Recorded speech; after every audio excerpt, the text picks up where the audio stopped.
Dans le monde et en Afrique en particulier, il est difficile de voir une femme à la tête d'un pays.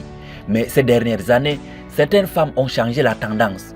L'Afrique a déjà eu plus d'une dizaine de présidentes. Bien que certaines aient exercé pour de très courtes durées, ces personnalités ont ouvert la voie à de nombreuses femmes qui tentent leur chance en politique sur le continent africain aujourd'hui. Dans cette nouvelle vidéo, nous vous présentons 10 femmes devenues présidentes en Afrique. Mais tout d'abord, si vous êtes nouveau sur la chaîne, n'oubliez pas de vous abonner et d'activer la cloche de notification pour ne plus rater aucune de nos prochaines vidéos. Alors bon visionnage.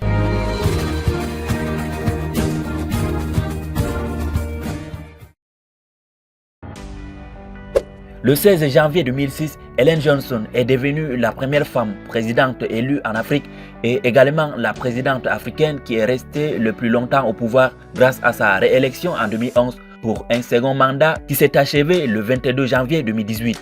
En tant que spécialiste de la finance ayant fait ses armes à la Banque mondiale, Ellen Johnson s'est engagée dès le début de sa présidence à réduire la dette nationale qui s'élevait à près de 5 milliards de dollars en 2006. En 2009, le gouvernement a racheté la dette à un taux réduit de 97%, le plus élevé jamais enregistré pour un pays en voie de développement. Une année plus tard, le pays a atteint le point d'achèvement à l'initiative en faveur des pays pauvres et très endettés, ce qui lui a valu un allègement de la totalité de sa dette extérieure. Au Malawi, la vice-présidente Joyce Banda est devenue présidente le 7 avril 2012 à la suite de la mort soudaine du président Bingu Mutharika. Elle a dirigé le pays jusqu'au 31 mai 2014. Son succès l'a incité à aider d'autres femmes à atteindre leur indépendance financière et à briser des cycles de violence et de pauvreté. En 2014, Forbes l'a désignée 40e femme la plus puissante du monde et la femme la plus puissante d'Afrique. Au plan économique, elle a relevé plus d'un défi, notamment en lançant dès les premiers jours de sa présidence une offensive diplomatique pour rétablir les relations internationales du Malawi qui avaient été considérablement détériorées sous l'administration de Mutharika. En 2012, elle a par ailleurs réduit son salaire de 30% dans le cadre de mesures d'austérité. Amina Gorib Fakim, chercheuse reconnue en phytothérapie et biodiversité, elle a été présidente de Maurice de juin 2015 à 2018. La nomination de cette dernière a été approuvée à l'unanimité lors d'un vote à l'Assemblée nationale. Elle a travaillé à faire connaître le réchauffement climatique et à promouvoir de nouveaux investissements dans la science et la technologie à Maurice. En tant que scientifique, elle a réalisé un travail académique hors norme et rédigé une vingtaine d'ouvrages sur la phytothérapie. En juin 2016, elle figurait dans la liste Forbes des 100 femmes les plus puissantes du monde, et première parmi les 100 femmes influentes en Afrique. Elle a démissionné de ses fonctions de présidente de Maurice le 23 mars 2018, après le 50e anniversaire des célébrations de l'indépendance en plein milieu d'un scandale financier.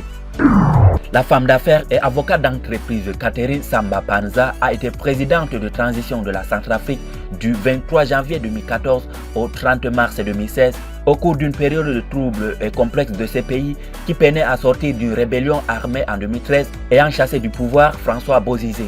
Catherine est également une ardente promotrice des droits des femmes.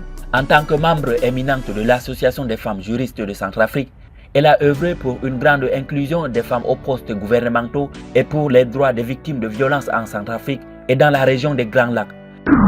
Sylvie Kinigi a été Premier ministre du Burundi du 10 juillet 1993 au 7 février 1994 et présidente par intérim du 27 octobre 1993 au 5 février 1994. Les aléas de la guerre civile l'ont poussée à occuper les deux postes.